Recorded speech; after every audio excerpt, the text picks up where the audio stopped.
Bonjour à toutes et à tous et bienvenue sur cette nouvelle vidéo dans laquelle on va essayer de jouer une partie assez lente. Là on va jouer contre un joueur à classé 2116 et oui, je vais lui jouer la sicilienne. 3 cavaliers C6 qui est prise. Qu'est-ce que je vais lui jouer comme variante? Je vais lui jouer la Sveshnikov. Et prend. Donc ça déjà c'est curieux. Premier coup curieux.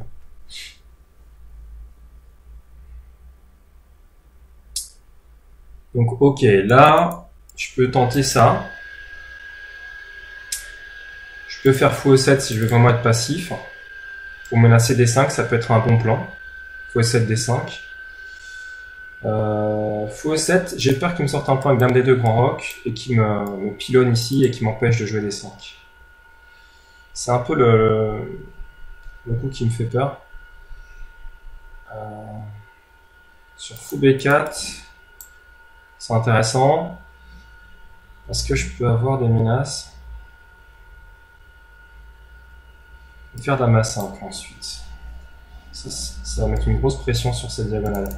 Je pense que Fou B4 est vraiment intéressant, il n'a aucune case au centre et je menacerai cavalier prend. Fou B4 me paraît être le coup intéressant ici. Le pion C6 en fait l'empêche d'amener un cavalier ici, ça c'est plutôt bien. C'est-à-dire qu'il ne peut pas faire fou prend, dame prend, essayer de me chasser je sais pas trop comment et faire cavalier ici ensuite. Il n'a pas trop de cases non plus pour son fou, peut-être fou D3 ou fou E2. Alors quelle est la nuance? Je me rappelle d'un piège dans cette partie. Il faut faire attention au moment où je joue D5, il me semble. Il y a des pièges que les blancs ont à disposition. Ok. Donc là, c'est bien parce que son coup protège. Donc si je fais Dame A5, il peut faire une prise ici. Ou ramener son fou ici. Protéger et pas casser les structures de pion. Donc c'est intéressant. Est-ce qu'il va faire Grand Roc? Je dirais que probablement. J'en suis pas sûr, mais probablement. Parce que il a plus que la case fou E2. Je peux lui poser la question en faisant simplement moi-même petit roc. Donc je contrôle toujours la case D6, ça c'est important. Attention à des coups comme A3, cela dit, qui sont assez gênants. A3, peut-être Dame A5. Ok, fou E2, donc il veut faire petit roc. Donc là, je pense que je peux casser sa structure déjà. En faisant fou prend C3. Parce que s'il fait Dame prend, j'ai cavalier prend. Et là, Dame prend. Non, j'ai cavalier prend ici. Ok, donc ça marche pas. Donc fou prend C3, ça veut dire qu'on serait dans une structure dans laquelle j'ai donné la paire de fous, mais j'ai cassé sa structure de pion. Et là, je suis pas si sûr que c'est si mauvais pour lui, parce qu'il pourra jouer C4 et faire un étau ici, pour m'empêcher de pousser D5. Donc ok, je suis pas du tout convaincu que fou prend soit la bonne option. Je sais pas ce qui se passe sur D5. D5, pion prend, fou prend, dame prend. Ok, fou E6 et j'ai perdu un pion sans compensation, je pense. Fou E6 pour protéger la tour A8.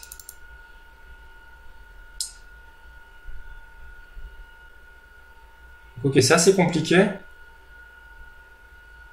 Si je fais ça, tac, fou prend, je ne vais pas faire D5, il aurait peut-être simplement fou prend ici.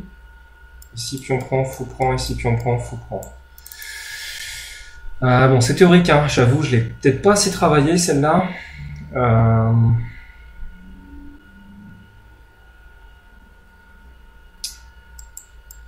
S'il fait fou prend, j'ai dame prend, j'ai plus trop de problèmes, mais pour pousser les 5, ça va être compliqué. Mais j'ai gagné la paire de fou, donc ça vaut le coup.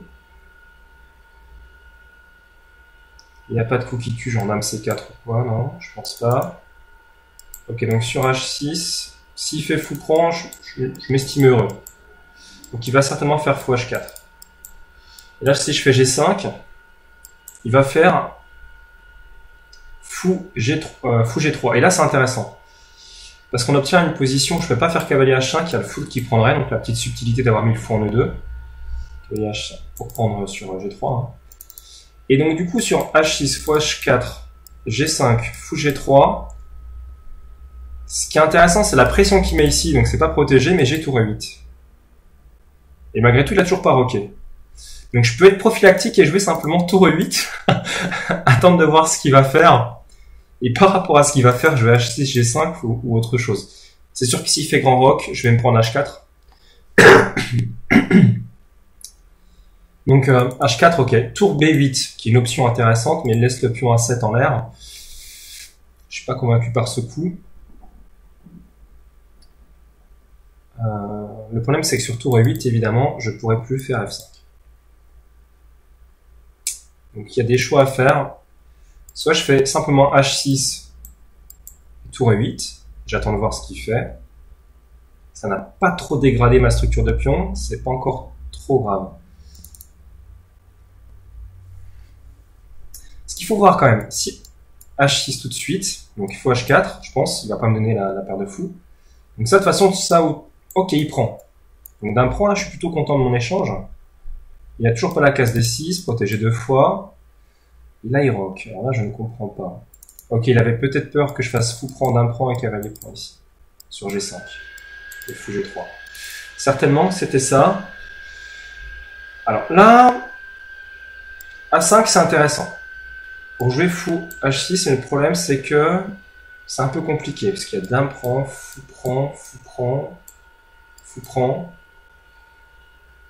fou ici, fou prend, fou repart en plein centre,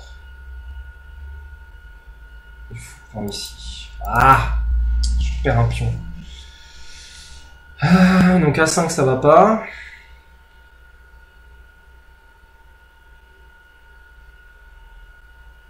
C'est vrai qu'on a envie de faire fou prend, naturellement, mais c'est certainement pas la meilleure option. Alors comment est-ce que je peux apporter du jeu à mes pièces?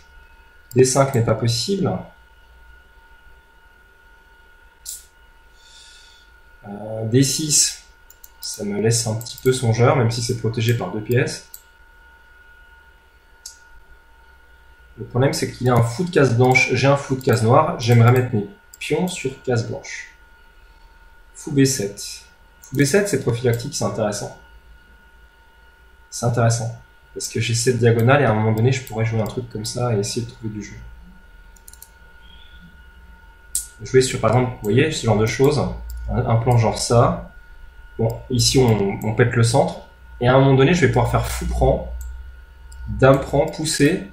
Et avec la menace d'attaque de la dame et la menace de mat, bon, c'est un petit peu bateau, hein, sur G2. Donc ça, c'est intéressant. Donc fou B7, c'est intéressant. Le problème, c'est que tout de suite, il y a simplement dame prend D7.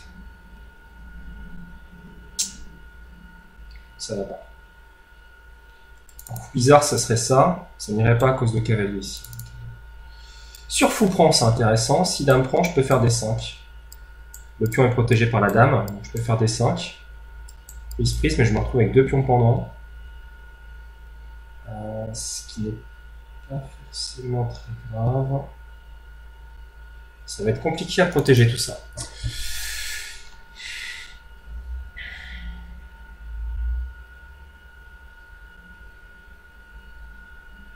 J'ai envie de jouer tour D8. J'ai envie de jouer tour B8.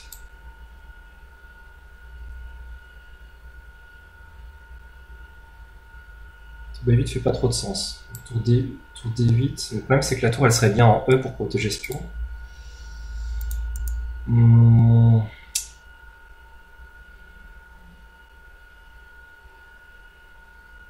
Ça dit je peux faire D6, fou B7 et D5. C'est possible aussi.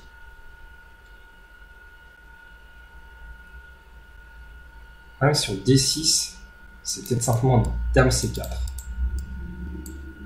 Dame C4 avec attaque double ici et là. Fou prend, il y aurait dame prend intermédiaire, attaquant la tour peut-être. J'ai pas tout calculé, mais vu que le pion est en D6, oui, ça va être possible. Si je fais fou prend, tour ici, il y aurait tour ici, non, ça va pas. Je peux pas jouer comme ça. Donc D6, dame ici, fou prend, dame prend intermédiaire, fou prend ici, c'est gênant pour lui. Donc dame prend, fou prend, tour prend. Ok, mais c'est complètement égal, il a la dame qui se balade ici, j'ai une mauvaise structure. Je suis pas convaincu, j'ai un pion faible en D6. Ok, j'aimerais pouvoir jouer D5. Il faut que je puisse jouer D5 à un moment donné. Donc allons-y, on va tout jouer pour jouer D5. Donc tour D8, fou B7. Et éventuellement, fou prend C3. Est-ce qu'il a du counter-jeu ici?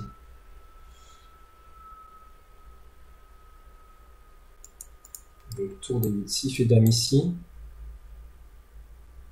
j'ai juste envie de balancer direct fou prend. Dame prend, D5, probablement pion prend. D'un autre côté, ce fou, je l'aime bien.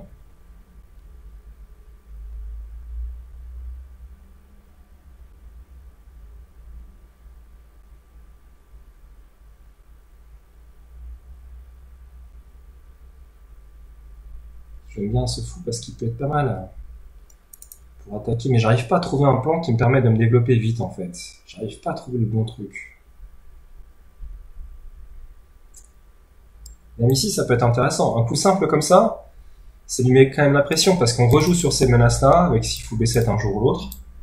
Et on joue sur la menace en fait de faire simplement fou prend, dame prend et dame prend, attaquant la pièce.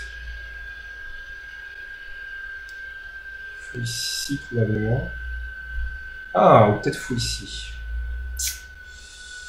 J'ai pas grand chose.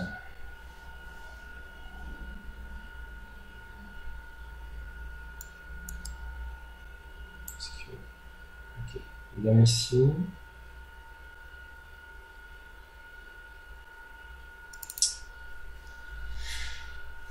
Faut être pragmatique. Faut être pragmatique.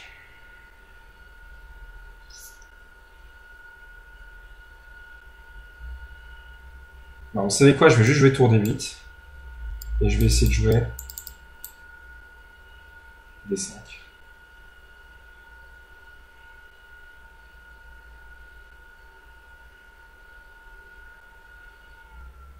Tour D8, dame C4. Fou A5, intéressant. Fou A5, intéressant. Dame C4, A5. A5 tout de suite. Ah oui, là c'est intéressant. Ok, tour D8. Dame C4, A5 en fait pour l'idée de jouer fou ici. Fou prend, fou prend. Enfin, j'ai des menaces un peu comme ça si jamais il prend ici intermédiaire. Ok, c'est des calculs qui se limitent à 4 coups en général, mais je pense que j'ai pas beaucoup de temps pour calculer plus loin. Mais c'est... ok, certainement. De toute façon, ça doit être un plan correct. Ok, là ça c'est pas mal. Petite dégradation. Et là, je peux gagner un temps. Je peux faire fou prend. Et s'il fait pion prend, il n'a pas le temps de faire C4, je peux faire D5 direct, bim. Ouais, je pense que je vais jouer fou prend. Donc fou, la même couleur, donc il n'y a pas de risque nul si on rentre en finale. Ça va se jouer, je veux dire, cette finale. Ok, et là, je fais juste D5. J'espère ne rien avoir raté. La dame protège ici. Ça, c'est protégé. La tour protège. La dame protège ici. Mon fou va venir sur E6. Attention à tour E1, mais il ne peut pas jouer tout de suite, il y a le fou en E2. Donc, pour l'instant, pour moi, je suis OK. Et on peut toujours voir des plans avec fou B7 si fou E6 ne me satisfait plus. Ce qui serait d'ailleurs peut-être meilleur que jouer fou B7. Et qui ne peut pas attaquer. Ok, donc là, ça c'est intéressant. Donc si je pousse à un moment donné, donc il va partir avec la dame et il jouera C3. Je pourrais jouer C5. Ok. Est-ce que c'est vraiment la meilleure solution? Est-ce que je peux pas faire fou B7, fou E6?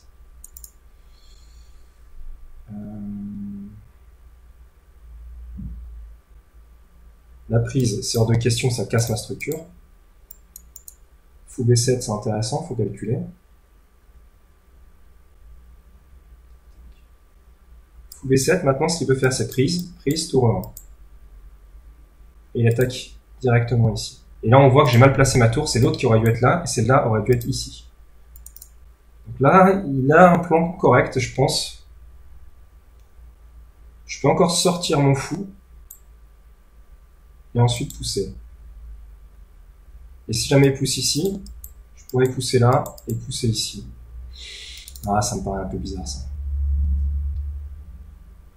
Ok, je peux pousser ici et jouer à 5, avec l'idée de faire x6. Allez, on va jouer vite. Dame C5 peut être tentée. C'est ce qu'il fait. Je peux jouer simplement Dame D6. Parce que le problème c'est que si je fais tour B8, il fait Dame prend A7. Tour prend ici ne me satisfait pas. Je sais pas, peut-être à tort d'ailleurs, hein, parce que... Bon, ok, Dame D6, on va simplifier, j'ai pas beaucoup de temps, je peux pas calculer. Donc B4. Intéressant, B4. Voilà, il prend. Donc là, cette fois-ci, je pense avoir un petit avantage du fait de x6. x6, ma tour s'active rapidement sur B8. Je pense qu'il a sous-estimé cette possibilité. Ok, ma tour B8 alors. Ou B3. Je suis pas convaincu par ça. Je suis pas convaincu par ça.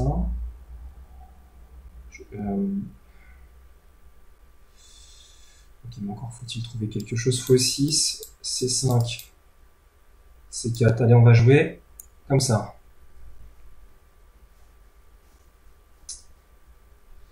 Donc là, C5, C4. L'idée, c'est de prendre la colonne avec les deux pièces. Enfin, je fasse gaffe qu'il n'y ait pas un fou qui se mette ici pour abattre du couloir intérieurement.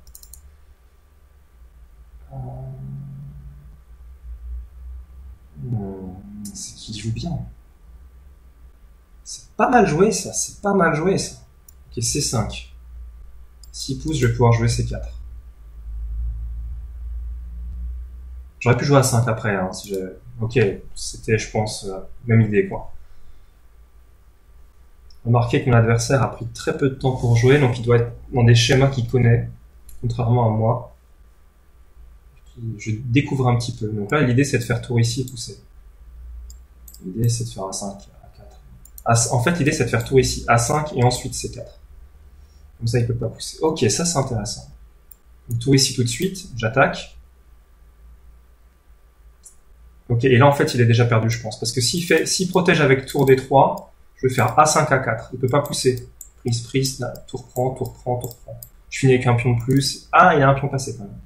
Donc, faut protéger la case de promotion. Donc, c'est pas forcément si gênant. Surtout, je me laisse le mat en plus. Tout échec. Ok, non, il a perdu, je pense. Je pense qu'il a perdu. Il doit être à -1 et quelques pour un module. 20e coup, on verra ça à l'analyse.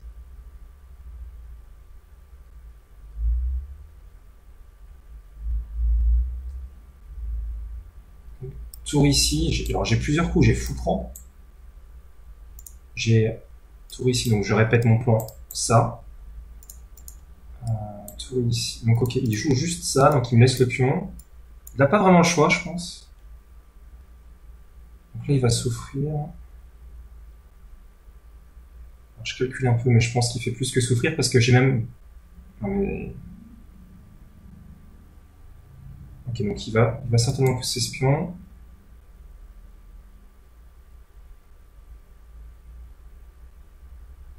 J'ai juste tout ici. Ok, non, mais c'est perdu. Okay, tout de suite. Attention, parce que je lui laisse la colonne. Non, mais ok, mais en fait, je lui laisse rien du tout. Vous allez voir, c'est un leurre s'il la prend. Parce que j'ai poussé. Faut prendre. Non, mais il est complètement perdu. Parce que s'il part après, j'aurai simplement tour ici et je récupère le fou. Parce que sur pousser, je pense qu'il va venir ici.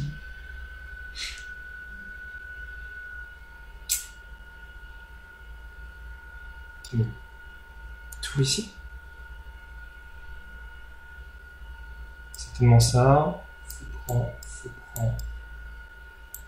Tour prend, tour prend. Je crois qu'il peut simplement abandonner. J'ai un coup qui est très fort en fait sur tour prend, je vais la pousser ici. Donc ok, je pense qu'il va prendre, voilà. Et en fait là-dessus j'ai un coup qui est très fort, c'est la pousser. Et s'il vient ici, je viens ici. Ok, juste ça.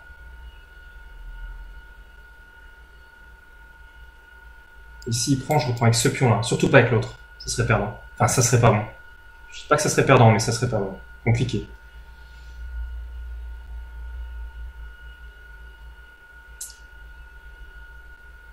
Ok, prise ici. Pousser. Pousser. Bon, ça va être facile.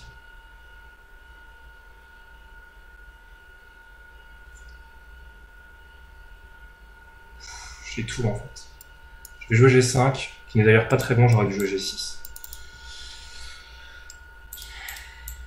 Ok, mais je vais monter.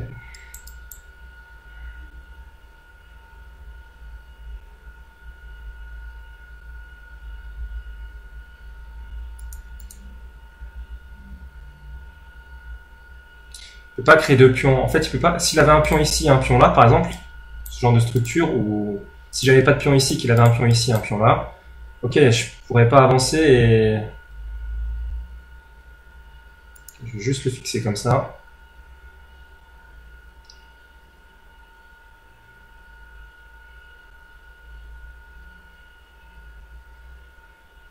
Je vérifie quand même qu'il puisse pas me faire un blocage, mais je crois pas. Là, je pourrais tenter ça, mais c'est à double tranchant, donc je vais pas le faire. Par exemple, si je fais une erreur comme F5, il a pion prend, si je fais roi ici, il a poussé. Et comme il a un pion passé qui menace d'avancer, là, ça serait nul. Parce que je peux pas, ça suffit pas en fait à gagner. J'ai juste roi ici. Si je pousse, roi prend, et il arrive à bloquer. Donc il faut que je fasse attention à ça. Je vais simplement d'abord venir ici et ensuite faire F5. Et s'il fait... Ouais, je vais juste faire ça en fait. Et s'il fait ça, je passe et je prends. Ok, donc ça c'est le coup que j'attendais. Et là, je peux juste jouer roi ici. Alors F5, il faut faire attention parce que si je joue F5, maintenant il pousse ici et c'est parti nul. Donc ok, ce que je vais faire, c'est que je vais jouer...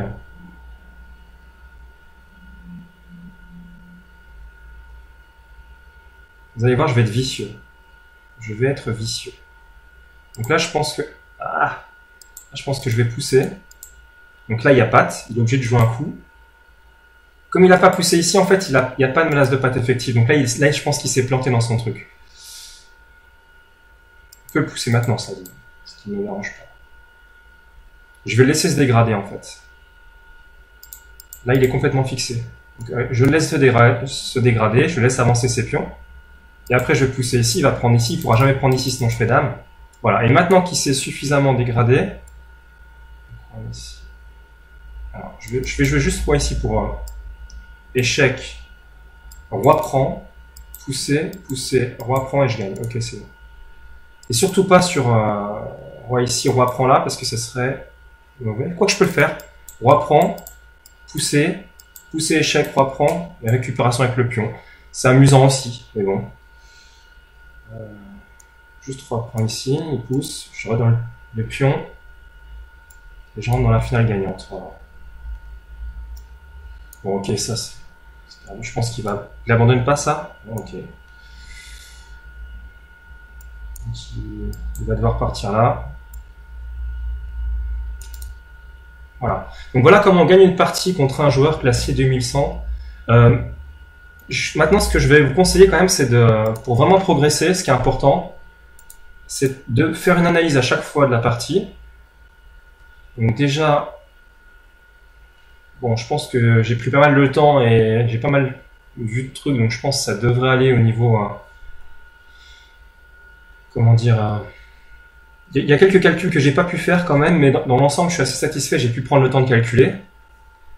Ce qui n'est pas le cas dans les parties plus rapides. Mais ce que je vais faire, c'est que je vais utiliser cet outil-là, qui s'appelle Learn from your mistakes, et en fait, qui va me permettre de voir où sont mes erreurs... à partir de erreur et gaffe, en fait, imprécision, je crois que c'est pas pris dedans. Donc là, j'ai fait une imprécision déjà.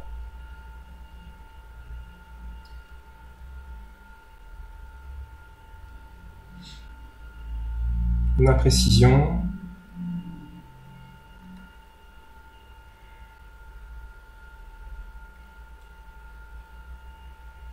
Peut-être que je pourrais pas utiliser l'outil. Sauf si j'ai fait des erreurs dans l'ouverture, ce qui est possible, ou dans le milieu de partie. Mais voilà, donc utiliser cet outil ici et utiliser aussi la bibliothèque d'ouverture pour voir à partir de quand on est sorti de l'ouverture et finalement comment est-ce qu'on l'a fait. Est-ce que c'était plutôt une bonne idée qu'on a eue comparée à la théorie qui existe déjà, ou est-ce enfin une bonne idée, une idée qui correspond à un jeu, etc. et qui n'est pas mauvaise, ou est-ce que finalement c'était plutôt de la méconnaissance de notre part et du coup un jeu imprécis. Donc ça c'est intéressant, on va faire les deux. Donc ok, continue à chercher. Donc, sur cette partie pour l'instant une imprécision de mon côté, mon adversaire en a fait plus, il a fait 5 imprécisions maintenant, 4 erreurs et une gaffe. Donc ok, je peux pas utiliser l'outil, ouais, j'ai pas fait d'erreur donc je peux pas utiliser l'outil, mais ce que je vais utiliser c'est l'outil bibliothèque d'ouverture, explorateur d'ouverture. Donc on va revenir au début. On va passer les premiers coups. Donc ok, Sveshnikov. Alors voilà, déjà ça. Couplé avec l'analyse ordinateur, donc c'est censé être égal. Donc prise ici, je pense que humainement c'est plus logique. Donc fou C4, je connaissais un peu cette ligne. Lui m'a joué fou G5 pour faire pression et empêcher D5. Donc ok, il y a tout un tas de coups. Fou E7 qui est donné en premier coup, donc ce coup-là. Moi j'ai joué le coup fou B4, qui est le deuxième coup qui était donné. Et là, donc là, il me joue dame D3 pour protéger. Et à partir de dame D3, j'ai déjà, selon l'ordinateur, un petit avantage, léger 1. Un petit avantage. Ok, petit roc, mais ça c'est hyper logique. Fou E2, c'est quasiment ce coup. Et H6, mais c'est pareil, c'est prophylactique H6. L'ordinateur donne fou prend F6, ce qui m'étonne, hein, parce que pour un humain, fou prend F6. Et je crois qu'il peut peut-être pas jouer fou H4. D5 directement, oh c'est beau. Alors surprise, il y a G5, fou G3, et je récupère avec le cavalier le clouage. Donc cette ligne-là, je ne l'avais pas vue parce que je pensais simplement que le pion E5 serait trop faible. Mais s'il prend sur E5, il y a tour E8, et il est perdu en fait. Alors il est perdu, donc il ne peut pas faire F4, pardon. J'aurais simplement... pour pas prendre de risque, parce que si je fais F6, il y a dame échec. Donc je sais pas ce que ça donne, alors peut-être simplement de prendre, puis cavalier couvre, le fou couvre toutes les cases blanches. Ok, donc là non mais c'est complètement mort, on va revenir à la bibliothèque d'ouverture, parce que ça nous intéresse pas. Donc ok, en tout cas on est sorti assez vite, donc je pense dame D3. Donc là il y a encore deux parties qui se sont jouées, donc une avec fou H4 et une avec fou prend F6. Donc fou prend F6, dame prend F6, petit roc. En fait non, c'est plusieurs parties, c'était pas deux parties, c'était deux lignes. Donc, tour D8. Ok, tour D8 c'était le coup qui avait été joué aussi par l'autre personne qui a joué cette variante. Il y avait A5 aussi, mais qui est un petit peu piégeux, mais bon. Fou prend C3 qui correspond pas à l'esprit de la position, il faut être un peu prophylactique. Et D5 tout de suite qui me paraît perdant, simplement. Sans être sûr d'ailleurs, D5. Qui a 3. Ah ouais, de toute façon, on a cassé la structure en fait. Fou prend, dame prend, et en fait, si on fait pion prend, la structure est complètement cassée. D'autant plus qu'il y a des menaces genre F3 qui arrivent. Fou prend et en fait on va pouvoir récupérer avec attaque partout en fait. Donc si dame E7, fou prend, peut-être simplement fou. Attention à fou ici et tour ici quand même. Ah, c'est pas mal ça. Ok, bref. Donc pour la bibliothèque d'ouverture, on voit qu'on est quand même dans une partie assez originale, puisqu'on est sorti des lignes. Avant D5. Tour D8, donc je suis encore dans la ligne, mais bon, il y a très peu de joueurs qui l'ont joué. Tour A1 pour venir pilonner, c'était une idée intéressante aussi. Empêcher D5 en fait.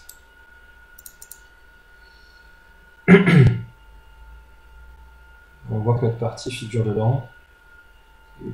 Quelques parties donc avec A3 tour à D1. Donc à 3, c'est vrai que ça me permet de gagner le temps en fait. On prend C3 et D5.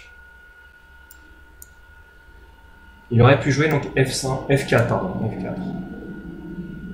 Je n'ai pas calculé cette ligne-là, j'avoue. Je ne peux pas prendre, sinon il fait Dame prend, il me casse ma structure. Je suis obligé de pousser. Continuer à protéger en plus ce pion.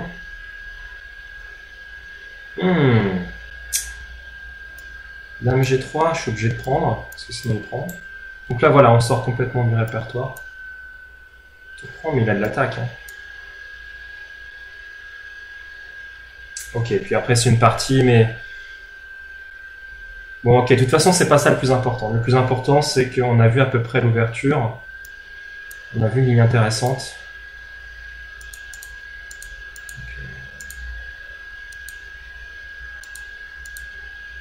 Avec cavalier prend C3. Alors normalement ce qui est joué c'est quand même cavalier ici D6 pour empêcher que le cavalier vienne en D6 s'échanger contre ce bon fou. Ce qui protège le pion D6. Donc D6. Alors là sur ça il y a simplement cavalier prend, pion prend et cavalier E7 ou cavalier B8. Surtout pas A6 que j'avais déjà joué une fois dans une partie. Et sur A6 en fait il y a pion prend. Et sur pion prend, fou prend et récupération ici sur échec. On perd un pion, en fait on perd tout.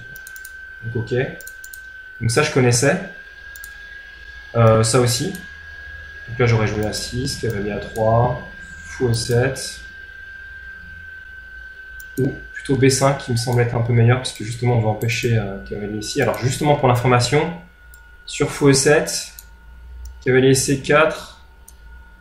Donc la menace c'est quand même de faire fou prend ici, fou prend, cavalier prend D6. J'avais joué contre un ordinateur, alors c'était quel ordinateur? Shredder Chess. Et Shredder Chess en fait il m'avait trouvé la ligne avec cavalier D4. C'est vrai que c'est un point un peu embêtant là-dessus, parce que ça empêche les blancs d'exécuter leur plan. Malheureusement, quand vous lancez le meilleur logiciel, je crois que cavalier D4 est un peu imprécis quand même. Bon, c'est juste pour l'idée. C'est vrai que cavalier D4, on se voit jouer assez rapidement B5. On se dit qu'on peut tenir, mais c'est pas forcément le cas. Alors, fou E6. Ok, bref, on arrive à la fin de cette vidéo, avec une partie qui, j'espère, vous aura plu et vous aura montré quelques petites idées techniques. Quant à moi, je vous dis à bientôt pour de nouvelles vidéos. Je vous souhaite de rapides progrès et puis tout le meilleur pour cette nouvelle année. Ciao, ciao.